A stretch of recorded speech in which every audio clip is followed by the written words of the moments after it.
الحمد لله نحمده ونستعينه ونستغفره ونعوذ بالله من شرور أنفسنا ومن سيئات أعمالنا من يهده الله فلا مضل له ومن يضلل فلا هادي له وأشهد أن لا إله إلا الله وحده لا شريك له وأشهد أن محمدًا عبده ورسوله أما بعد يا أيها الذين آمنوا اتقوا الله حق تقاته ولا تموتن إلا وأنتم مسلمون فأعوذ بالله من الشيطان الرجيم بسم الله الرحمن الرحيم يا أيها الناس اتقوا ربكم الذي خلقكم من نفس واحدة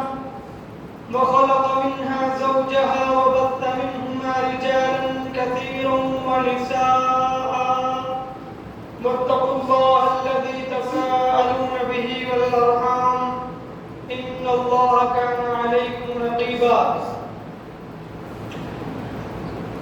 يا أيها الذين آمنوا اتقوا الله وقولوا قولا سديدا يصلح لكم أعمالكم ويغفر لكم ذنوبكم ومن يطع الله ورسوله فقد فاز فوزا عظيما فإن خير الحديث كتاب الله وخير الهدي هدي محمد صلى الله عليه وسلم وشر الأمور محدثاتها وكل محدثة بدعة وكل بدعة ضلالة وكل ضلالة في النار قال الله تبارك وتعالى في القرآن المجيد والفرقان الحميد قاف والقرآن المجيد بل عجبوا أن جاءهم منذر منهم فقال الكافرون هذا شيء عجيب أإذا متنا وكنا ترابا ذلك رجل بعيد قد علمنا ما تنقص الأرض منهم وعندنا كتاب حفيظ بل كذبوا بالحق لما جاءهم فهم في أمر مريض وقال الله تبارك وتعالى في القرآن المجيد ولنبلونكم بشيء من الخوف والجوع ونقص من الأموال والأنفس والثمرات وبشر الصابرين الذين إذا أصابتهم مصيبة قالوا إنا لله وإنا إليه راجعون أولئك عليهم صلوات من ربهم ورحمة وأولئك هم المهتدون وقال النبي صلى الله عليه وسلم اتق الله واصبروا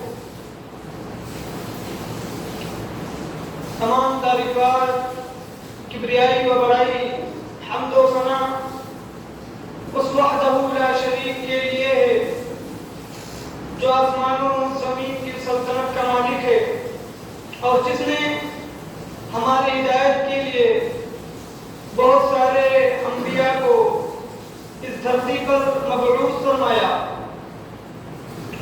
لاکھوں کروڑوں درود و سلام ہو آپ کے اور ہمارے پیارے حبیب صلی اللہ علیہ وسلم پر حاضرین جمعہ اس سے پہلے ہم نے آپ کو بتایا تھا کہ اہل علم کے نزدیک ایمان کے دو حصے ہیں ایک شکر اور دوسرا صبر اس سے پہلے شکر کے بارے میں مزید گفتگو آپ لوگوں کے سامنے ہو چکی ہے جبکہ آج کا ہمارا موضوع سکون ہے صبر عربی زبان میں صبر کا معنی ہے روکنا اور بند کرنا جیسا کہ اللہ رب العالمین نے فرمایا وَاصْبِرْ نَفْسَكَ مَعَ الَّذِينَ يَدْعُونَ رَبَّهُمْ بِالْغَدَاةِ وَالْعَشِيِّ يُرِيدُونَ وَجْهَهُ اپنے آپ کو ان لوگوں میں بند رکھیے جو صبح شام اللہ رب العالمین کی رضا کو طلب کرتے ہوئے اسے پکارتے ہیں صبر کے اس لغوی معنی کو مد نظر رکھتے ہوئے بعض اہل علم نے اس کی تعریف کیوں کی ہے یعنی اپنے آپ کو گھبراہٹ اور ناگواری سے روکنا زبان پر حرف شکایت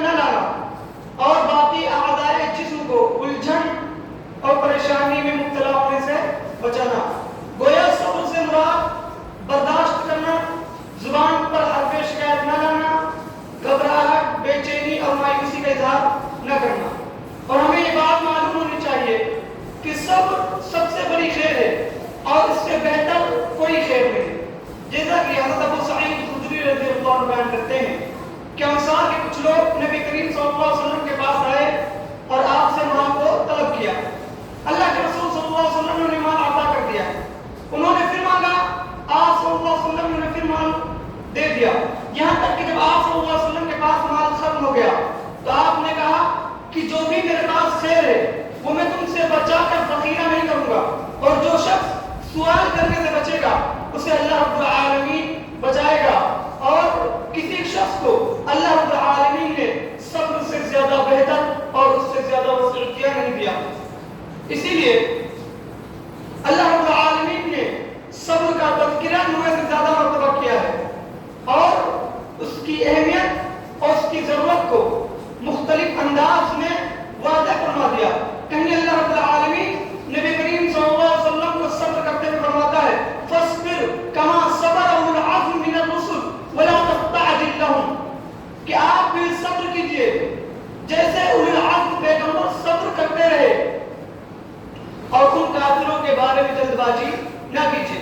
کہیں اللہ رب العالمین اہل ایمان کو مخاطب کرتے ہوئے فرماتا ہے یا ایھا الذین آمنوا اصبروا, اے ایمان والو صبر کرو, والصابروا پابندی دکھلاؤ, ورابطوا ہر وقت جہاد کے لیے تیار رہو, واتقوا اللہ اللہ رب العالمین سے ڈرتے رہو لعلکم تفلحون تاکہ تم کامیاب ہو جاؤ. کہیں اللہ رب العالمین صبر کرنے والوں کو خوشخبری سناتا ہے وبشر المخبتین, خوشخبری سنا دیتی ہے عاجزی کرنے والوں کے لیے. الذین اذا ذکر اللہ وجلت قلوبهم, اس وقت ان کے دل دہل جاتے ہیں جب اللہ رب العالمین کا ذکر کیا جاتا ہے. والصابرین علی ما اصابهم, اور جب کوئی مصیبت ان کے پاس آتی ہے وہ صبر کرتے ہیں. والمقیم الصلاۃ, نماز پڑھتے ہیں. ومما رزقناهم ينفقون, اور جو اللہ رب العالمین انہیں دیا ہے اس پر خرچ کرتے ہیں. کہیں اللہ رب العالمین صبر اور نماز کو ایک ساتھ ذکر کر کے صبر کو بھی اتنا ہی اہم قرار دیتا ہے جتنا کہ نماز کو.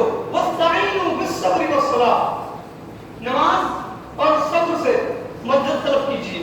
کہیں اللہ رب العالمین صبر کرنے والوں کو اپنی معیت کا یوں یقین دلاتا ہے یا ایھا الذین آمنوا استعینوا بالصبر والصلاۃ ان اللہ مع الصابرین, کہ اے ایمان والو نماز اور صبر سے اللہ رب العالمین کی مدد کرو, بے شک اللہ رب العالمین صبر کرنے والوں کے ساتھ ہے.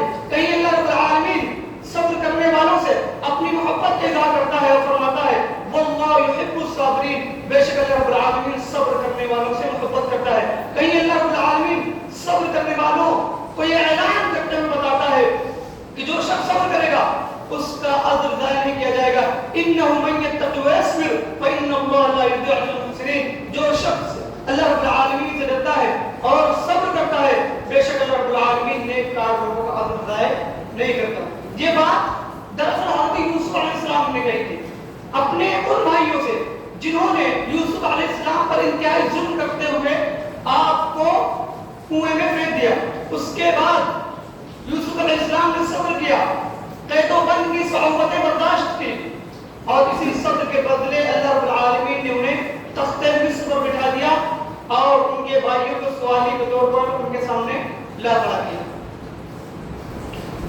یہ آیتیں جو میں نے آپ کے سامنے پیش کی, یہاں میں صرف آپ کو سمجھانا چاہتا ہوں کہ اگر آپ صبر کریں گے تو اتنی آیتیں جو میں نے آپ کے سامنے پیش کی, اور بھی اس صبر کے متعلق بہت ساری آیتیں ہیں, لیکن وقت اتنا نہیں ہوتا کہ ساری آیتوں کو آپ کے سامنے پیش کیا جائے.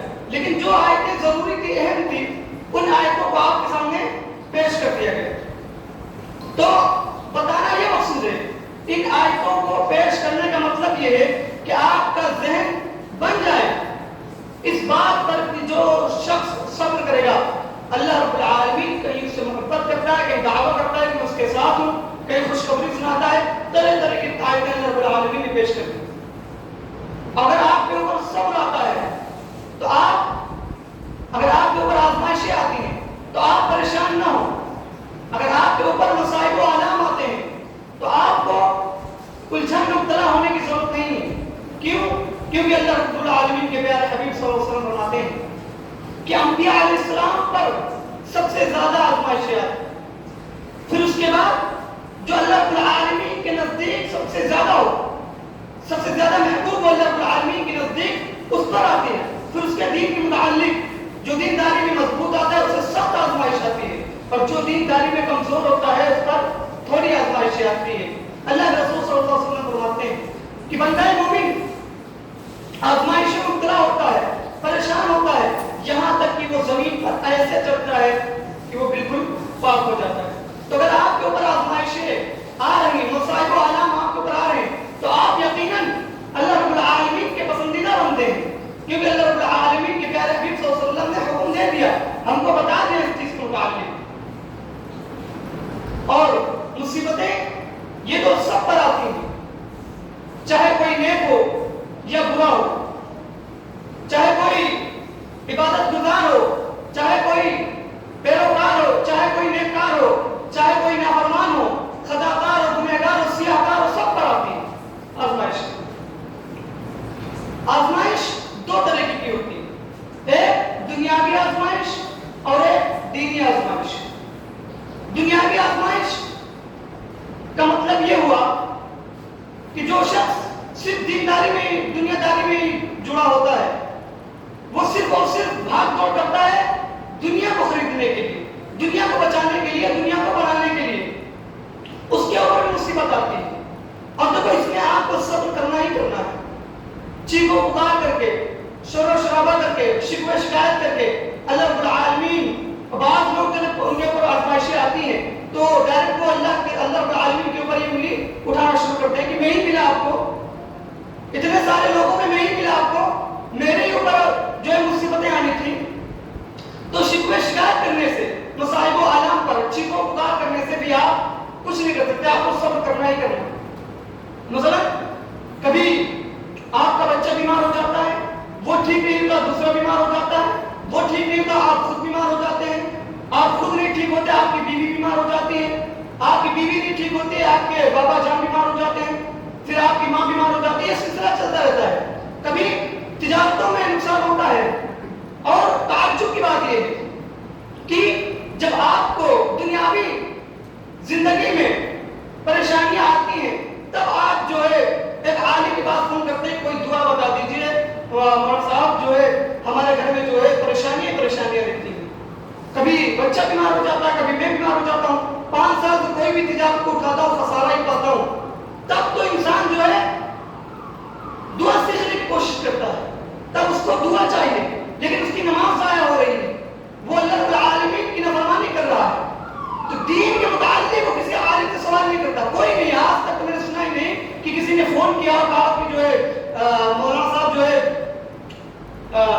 میری جو ہے نمازیں چھوٹ جاتی ہیں اور دین کا معاملہ جو ہے میرا بہت کمزور ہے، کوئی دعا بتا دیجیے۔ اس متعلق کوئی نہیں پوچھتا، لیکن دنیاوی متعلق، دنیاوی کے مسائل و حالات کے متعلق ہر انسان جو ہے فون کر دیتا ہے اور جو ہے دعائیں سیکھنے کو تیار ہوتا ہے۔ بہرحال تو یہ دنیاوی جو تکلیف ہے، پریشانیاں ہیں، اس میں آپ کو صبر کرنا ہی کرنا ہے، اور یہ دنیاوی مصیبت یہ سب پر آتی ہے، خواہ وہ نبی ہو، خواہ وہ صحابہ ہو، خواہ وہ صحابیہ ہو، خواہ وہ ایک محدثہ و عالمہ ہو، کوئی بھی ہو، کتنا بھی بڑا نیککار سب کے اوپر آتی ہے۔ تو اسی لیے دنیاوی مصیبتوں پر آپ کو کیا کرنا ہے، اس پر بھی آپ کو صبر کرنا ہے۔ اگر آپ اس پر چیخ و پکار کریں گے تو آپ اللہ رب العالمین کے اوپر اگر انگلی اٹھائیں گے پھر بھی آپ ان کا کچھ نہیں کر سکتے۔ اللہ رب العالمین فرماتا ہے وَإِذَا مَسَّ الْإِنسَانَ الضُّرُّ دَعَانَا لِجَنبِهِ قَاعِدًا أَوْ قَائِمًا فَلَمَّا كَشَفْنَا عَنْهُ الضُّرَّ مَرَّ كَأَن لَّمْ يَدْعُونَا إِلَىٰ ضَرٍّ۔ اللہ رب العالمین نے کتنے انسان کتنی پیاری تصویر کھینچی اس آیت کے اندر، آپ غور کریں اللہ رب العالمین نے کتنی بہترین تصویر کھینچ دی، کیونکہ اللہ رب العالمین نے ہم لوگوں کو پیدا کیا۔ اللہ رب العالمین ہمارے بارے میں بخوبی جانتا ہے، اچھے سے جانتا ہے۔ اللہ رب العالمین فرما رہا ہے کہ جب اس سے کوئی مصیبت پریشانی پہنچتی ہے تو وہ اٹھتا بیٹھتا، چلتا پھرتا، سوتا جاتا، ہر طریقے سے مجھے پکارتا ہے، اور جیسے میں اس کی پریشانی کو دور کر دیتا ہوں تو وہ ایسے ہو جاتا ہے جیسے مجھے کبھی پکارا ہی نہ ہو۔ یہ انسان کی حقیقت، اللہ رب العالمین نے جو تصویر کھینچی انسانوں کی اس آیت کے اندر کہ جب اسے مصائب و آلام آتے ہیں، جب وہ مصیبتوں میں گھر جاتا ہے، جب آزمائشیں اس کے جسم کو جکڑ لیتی ہیں، تب تو وہ مجھے اٹھتا بیٹھتا، سوتا جاگتا، ہر طریقے سے پکارتا ہے، لیکن جیسے میں اس کی جو ہے پریشانیوں کو دور کر دوں تو وہ ایسے مجھے بھول جاتا ہے، وہ ایسے مجھ سے دور ہو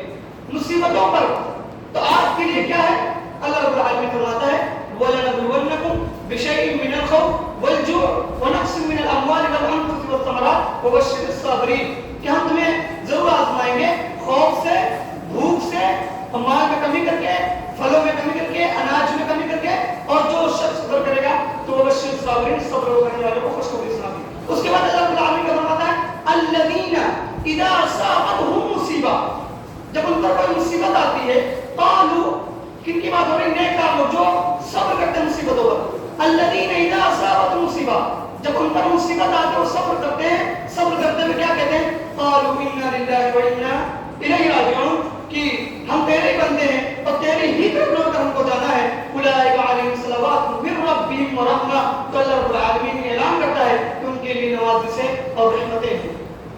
اولئک هم المهتدون اور یہی لوگ ہدایت والے ہیں.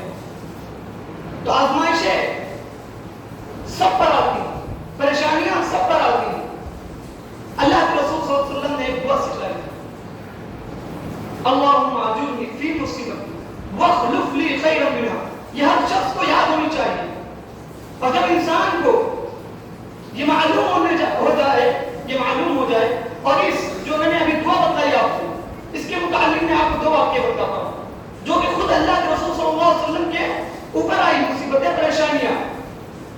تو ہم تو خطا کار, گنہگار, سیاہ کار, اللہ رب العالمین کے نافرمان بندے. اگر اللہ رب العالمین ہم سارے لوگوں کو اٹھا کر جہنم میں پھینک دے تب بھی اللہ رب العالمین عادل ہے, اللہ رب العالمین انصاف والا ہے. اللہ کے رسول صلی اللہ علیہ وسلم کہتے ہیں کہ کوئی بھی شخص اپنے عمل کے بنا پر جنت میں داخل نہیں ہوگا. صحابہ نے پوچھا کہ اللہ کے رسول کیا آپ بھی؟ اللہ کے رسول صلی اللہ علیہ وسلم نے کہا ہاں میں بھی, حتیٰ کہ اللہ رب العالمین اپنی رحمت میں ہم کو ڈھانپ لے اور اپنی رحمت سے ہم کو جنت میں بھیج دے. تو کوئی بھی شخص اگر اللہ رب العالمین اور یہ جو تقدیر لکھی ہے اگر انسان کے دل کے اندر یہ بیٹھ جائے گی کہ یہ جو مصیبتیں میرے اوپر آئی ہیں, یہ جو پریشانیاں آئی ہیں, یہ اللہ رب العالمین کی ہی طرف سے ہے, اس میں ہمیں خوش ہونا ہے, اس میں ہمیں صبر و تحمل کا مظاہرہ کرنا ہے. یہ چیخ و پکار کرنے سے, شکوہ شکایت کرنے سے کچھ نہیں حاصل ہونے والا. کیوں؟ کیونکہ جب یہ کائنات نہیں بنی تو اس سے بھی 50,000 سال پہلے ہماری تقدیر لکھی جا چکی ہے. تو یہ معاملہ کرنے سے, چیخ و پکار کرنے سے کوئی فائدہ نہیں. بہرحال آگے بڑھتے ہیں.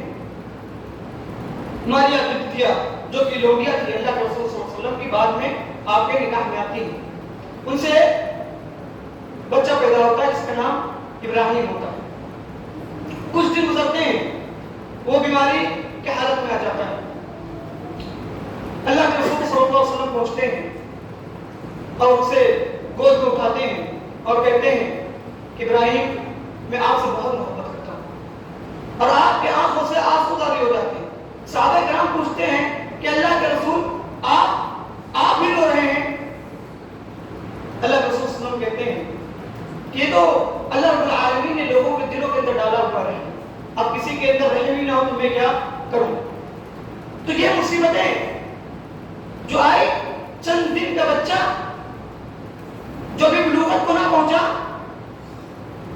وہ اس کو اللہ رب العالمین نے اس بچے کو لے لیا. اللہ کے رسول صلی اللہ علیہ وسلم نے کہا صبر کرو, صبر کرو. اسی بچے کے بدلے میں اللہ رب العالمین کل قیامت کے روز آپ کو جنت دے گا جس کا نام بیت الحمد رکھ دیا گیا, جس کا نام بیت الحمد رکھ دیا گیا. آپ سوچیں ایک مرد اور ایک عورت کے لیے سب سے بڑی آزمائش کیا ہوتی ہے, سب سے بڑی پریشانی مصیبت اس کے لیے کیا ہوتی ہے؟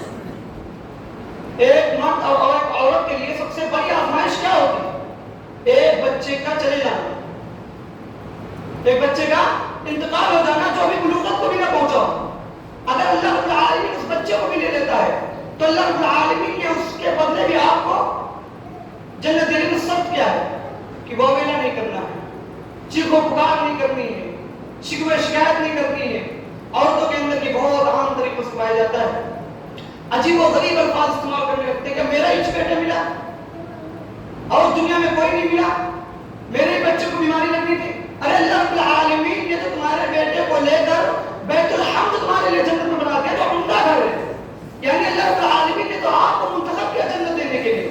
اللہ رب العالمین نے آپ کو چن لیا کہ آپ کو جنت دے, اسی لیے آپ کے بچے کو لے لے. اللہ کے رسول صلی اللہ علیہ وسلم فرماتے ہیں جب فرشتہ کسی اولاد کی روح کو قبض کرتا ہے تو اللہ رب العالمین سے پوچھتا ہے کہ کیا تم نے اس کی جان نکال لی؟ فرشتہ کہتے ہیں کہ ہاں اللہ رب العالمین آپ کا حکم تھا ہم نے کیا. پھر اللہ رب العالمین کہتا ہے کیا تم نے اس کے رشتے جگر کو, خون کو, دل کو نکال لیا, لے لیا؟ فرشتہ کہتے ہیں جی آپ کا حکم تھا اور ہم نے کیا. آپ کا حکم تھا اور ہم نے کیا. کہا کہ اللہ رب العالمین کہہ رہا ہے. تو اس بندے نے کیا کہا کہ فرشتے کہتے ہیں کہ اللہ رب العالمین کو تیرا نیککار بندہ تھا, وہ متقی پرہیزگار تھا. اس نے کہا الحمدللہ انا للہ و انا الیہ راجعون. اس نے تیرا شکر ادا کیا اور یہ الفاظ ادا کیے. اللہ رب العالمین کہتا ہے کہ اس کے لیے بیت الحمد تیار کرو, یعنی جنت میں عمدہ گھر بنا دو. آج تو سب کو معلوم ہے, مشہور سب کو کہ انا للہ بننا ہے, لیکن کتنے لوگوں کو یہ معلوم ہے کہ اگر اولاد چلی جائے, مصیبت آ جائے, یا کوئی پریشانی آ جائے, یا چلتے چلتے چھوڑ لگ جائے تو الحمدللہ کہنا ہے. اگر آپ الحمدللہ کہتے بھی ہیں تو جو جاہل لوگ ہیں, جو کم عقلی کا جو ہے کم عقلی کے گھوڑوں پر سوار ہے, وہ کہیں گے جی یہ کیا کر رہے ہیں آپ کا بیٹا چلا گیا مذاق کر الحمدللہ کہہ رہے ہیں. تو یہ اگر آپ کے اولاد اللہ رب العالمین آپ سے لیتا ہے تو آپ کو صبر کرنا. ایک بڑے عالم, بڑے محدث گزرے, وہ بے انتہائی بدصورت, کالے گلوٹے, اور ان کی بیوی جو وہ انتہائی خوبصورت. ایک دن بیٹھے ہوئے تھے, اپنی بیوی کو دیکھتے ہیں اور مسکرا کر کہتے ہیں کہ ہم دونوں جنتی ہیں. ان کی بیوی کہتی ہے کہ کیسے؟ کہا کہ دیکھو میں کالا کلوٹا ہوں, انتہائی بدصورت ہوں, تم مجھے دیکھتی ہو, صبر کرتی ہو, حتیٰ کہ اگر تم چاہتی تو مجھے چھوڑ کر جا سکتی تھی, لیکن تم صبر کے ساتھ اللہ رب العالمین کے تقوی کے ساتھ میرے ساتھ جو ہے آپ زندگی گزار رہی ہو. اور میں جو کہ تم خوبصورت ہو, انتہائی خوبصورت, میں تمہیں دیکھتا ہوں تو اللہ رب العالمین کا شکر ادا کرتا ہوں. تو صابر اور شاکر دونوں ایک ساتھ جمع ہو گئے, اور صابر اور شاکر دونوں جنتی ہیں. لیکن آج کا کیا حال ہے کہ کسی کو اگر مرد چاہیے تو آج ہر چیز کو دیکھا جاتا ہے. بینک بیلنس بھی اچھا ہونا چاہیے, لمبا چوڑا بھی ہونا چاہیے, گورا چٹا بھی ہونا چاہیے, نام و نسب بھی اچھا ہونا چاہیے, اور جو ہے ماں کو لات مارنے والا بھی ہونا چاہیے, ماں کو گھر سے نکال دے تب تو میرا شوہر بہت اچھا ہے. اور اگر یہ ساری چیزیں نہ کرے تو کیا کہتی ہے کہ میرے پاس بھی اختیار ہے, بھی کھلا لے سکتے ہو, اگر آپ طلاق نہیں دیں گے کھلا. یہ ساری چیزیں آئی کہاں سے؟ یہ اتنی بے باکی, اتنی بے حیائی, یہ اتنی سخت زبان آخر آئی کہاں سے؟ یہ آئی آپ لوگوں کی وجہ سے, ہماری اپنی کمی کی وجہ سے. ہم نے کیا کیا, اپنی بیٹیوں کو جو ہے جوب دینے کے لیے باہر بھیجنا شروع کر دیا. ایک عورت, وہی عورت اگر اپنے شوہر کی خدمت کرے, اپنے ماں باپ کی خدمت کرے, اپنے ساس سسر کی خدمت کرے تو اسے تقیہ نصیحت کہا جاتا ہے, اسے عورت کہا جاتا ہے.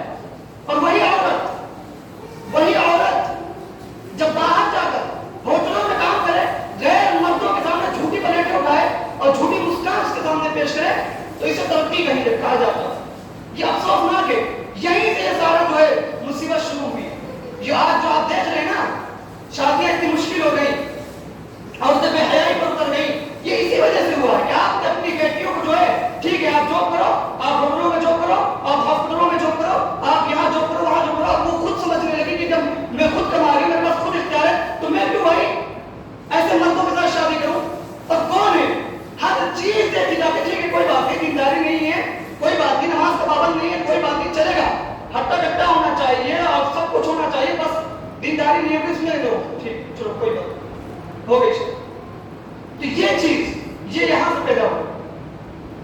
تو اگر آپ صبر کرنے والے بن جائیں اور اللہ رب العالمین کی آزمائشوں پر صبر کریں گے تو یقیناً اللہ رب العالمین آپ کو بہت دے گا اور اس کا اچھا بدلہ دے گا. دوسرا واقعہ ام سلمہ رضی اللہ عنہا جو خود بیان کرتی ہے. ام سلمہ رضی اللہ عنہا اسی دعا کے متعلق انا للہ و انا الیہ راجعون کے متعلق. اور اگر آپ ام سلمہ اور ابو سلمہ کی زندگی کے اوراق کو پڑھیں گے تو یہ دو جوڑا ہے جو اسلام کے لیے سب سے زیادہ تکلیفیں اٹھائی. اگر جوڑے کے متعلق سے دیکھا جائے تو ان دونوں جوڑوں کا مقابلہ نہیں ہے, بہت تکلیفیں اٹھائی. ام سلمہ رضی اللہ عنہا بیان کرتی ہیں کہ جب ابو سلمہ ہجرت کر کے مدینہ جانے لگے تو ام سلمہ کے گھر والے آ گئے, کہا کہ یہ کیا مذاق ہے, کبھی آپ حبشہ جاتے ہیں, کبھی آپ جو ہے مدینہ جاتے ہیں, میری بیٹی کو تو آپ نے جو ہے گول گول گھما کے رکھا, آپ کو جانا ہے آپ جائیے, ہم اپنی بیٹی نہیں جانے دیں گے. ادھر ابو سلمان کے پریوار والے آ جاتے ہیں، وہ کہتے ہیں کہ ٹھیک ہے اگر آپ اپنی بیٹی کو نہیں جانے دیں گے تو یہ بچہ تو میرا ہے، جس کے اوپر یہ دونوں کی کنیت ہے سلمہ، یہ بچہ میرا ہے، ہم بچے کو نہیں دیں گے آپ کو۔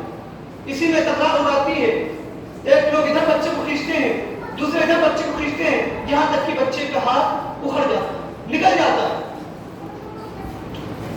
لیکن ابو سلمہ کہتے ہیں کہ اللہ کے رسول صلی اللہ علیہ وسلم کا فرمان بھی ہے، اس پر اتباع بھی ضروری ہے، اپنے بچے کو بھی چھوڑتے ہیں اسی حالت میں، اپنی بیوی کو بھی چھوڑتے ہیں اسی حالت میں اور نکل جاتے ہیں۔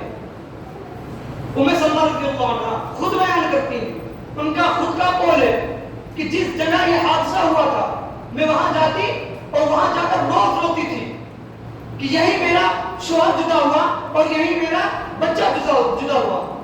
انہی کے قبیلے میں سے ایک شخص دیکھتا ہے اور کہتا ہے کہ جو ہے تمہارے ساتھ بہت ظلم ہوا، پھر اس کے بعد جو ہے لوگوں سے جا کے کہتا ہے کہ جو ہے اس کا بچہ دے دو، اس کو جانے دو۔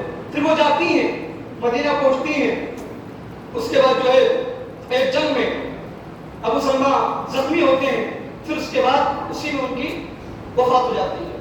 پھر یہی الفاظ وہ دہراتی ہیں، انا للہ و انا الیہ راجعون، انا للہ و انا الیہ راجعون، اللہم اجرنی فی مصیبتی واخلف لی خیرا منہا۔ ام سلمہ کہتی ہیں کہ میں سوچتی ہوں کہ ابو سلمہ سے بھی زیادہ کوئی میرے لیے اچھا ہو سکتا ہے کیا؟ جب عدت پوری ہو جاتی ہے، نبی کریم صلی اللہ علیہ وسلم خود ان کے گھر جاتے ہیں اور کہتے ہیں کہ جو ہے میں آپ سے نکاح کرنا چاہتا ہوں۔ ام سلمہ کہتی ہیں کہ میں غیرت مند عورت ہوں اور جو ہے میرے بچے بھی ہیں اور میں عمر رسیدہ ہو چکی ہوں، مجھے ڈر ہے کہ کہیں میں آپ کی خدمت نہ کر سکوں۔ اللہ کے رسول صلی اللہ علیہ وسلم نے فرمایا اگر رہی بات غیرت کی تو میں اللہ رب العالمین سے دعا کروں گا کہ آپ کی غیرت کم ہو جائے، اور رہی بات بچوں کی تو میں اسی طرح پالوں گا جس طرح ابو سلمہ پالتے تھے، اور رہی بات عمر رسیدہ کی تو میں بھی عمر رشیدہ ہی ہوں، پھر نکاح ہو جائے۔ تو یہ اس دعا کا نتیجہ، صبر کا نتیجہ انا للہ و انا الیہ راجعون پڑھنے کا نتیجہ ہے، جنہیں امہات المؤمنین کا درجہ ملا۔ ابو سلمہ سے کئی گنا درجہ بہتر نبی کریم صلی اللہ علیہ وسلم نے عطا ہوئے۔ تو آپ جب اپنے ذہنوں میں اس طریقے سے بٹھا لیں گے کہ جو بھی مصیبتیں، جو بھی پریشانیاں مجھ پر آتی ہیں وہ اللہ رب العالمین کی طرف، یہ ہماری تقدیر کا ایک حصہ ہے، پھر آپ کو صبر کرنے میں آسانی ہوگی۔ لیکن جہاں آپ نے، اور ایک صبر دیکھو صبر کیسے کرنا ہے، صبر اسی وقت کرنا ہے، صبر اسی وقت کرنا ہے۔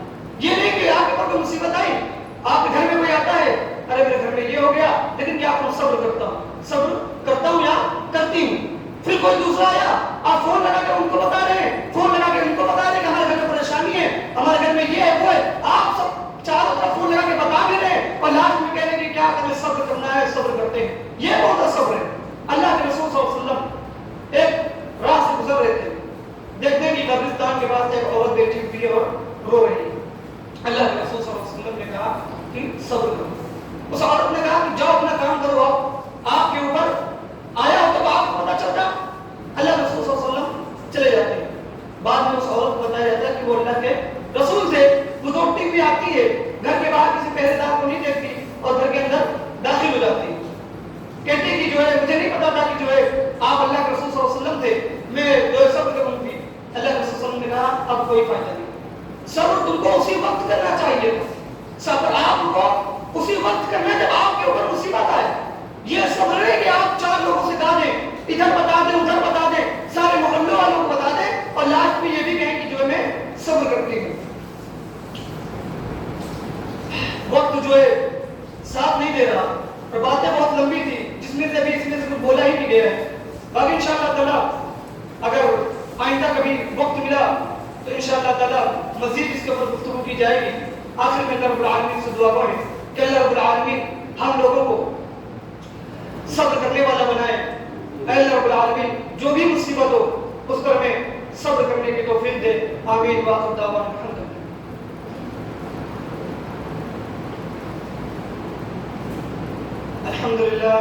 الحمد للہ رب العالمین الرحمن الرحیم مالک یوم الدین ربنا آتنا في الدنيا حسنة وفي الآخرة حسنة وقنا عذاب النار.